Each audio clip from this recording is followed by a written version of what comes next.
The Absa Cape Epic is a true pro-am event with Olympic medalists, world champions and dedicated amateur riders competing on the same trails. Of course, the power-to-weight ratios of those in the front bear very little resemblance to those at the back. Towards the latter part of the field is where we find more than a few ex-Springboks who have taken up mountain biking. When I stopped playing rugby, I actually didn't train for about 6 weeks. And I'm just getting more and more miserable and not noticing. Eventually my wife said, please just do something, go and run, go to the gym or do something because you're a pain in the arse. And I realized it's in our DNA. We've been doing it for so long and mountain biking is I suppose the closest thing to that. We all went through bad and good times playing rugby and we're going through the same thing now. Of course I know John is laughing at me and he's smiling there and he's doing it, but he's suffering. A former Bok who has made arguably the most successful transition from rugby to cycling is Joel Stransky. He has 7 epics under his belt and achieved a 7th place in the mixed category last year, with multiple South African road racing champion Anriette Schoeman. Well, I think it's probably a little different for the fat boys, eh?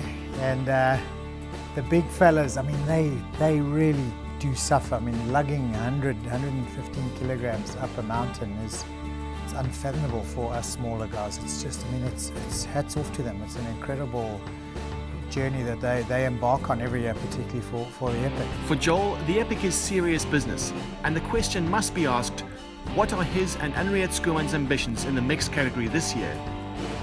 We've never spoken about it, that's the first thing. Deep down inside, I mean, if we won the mix, it would be like winning the Rugby World Cup all over again. And I think it would be unbelievable. I mean, whether it's possible or not, it's probably not possible, to be quite honest and realistic about it. The mixed is always very tough. There's a number of world champions riding in there, some real strong teams.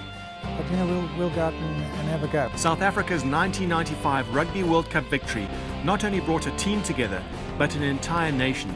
Now that some of the winning team, and from the squad that won in 2007, have raced each other in the Epic, has anything changed in their relationships? We're not racing, so we enjoy it, we chat, we have laughs, and there's a lot of banter, like it's rugby banter, locker room banter, where the oaks take one another out and crack jokes and enjoy it. When we cycle with each other. Even when we're training, we compete it, you know. You don't want to get someone else's wheel in front of yours, and there's just so many elements that are similar to rugby. It's not like we gather and meet every second week or even probably once a year, but when we do gather and meet, it is a close bond. And I think probably having said all that, the one guy who we all really feeling for at the moment and worried about is Joost. And in fact, just before he got ill, we had committed to doing an Epic together. And then he wasn't well enough to do it, sadly.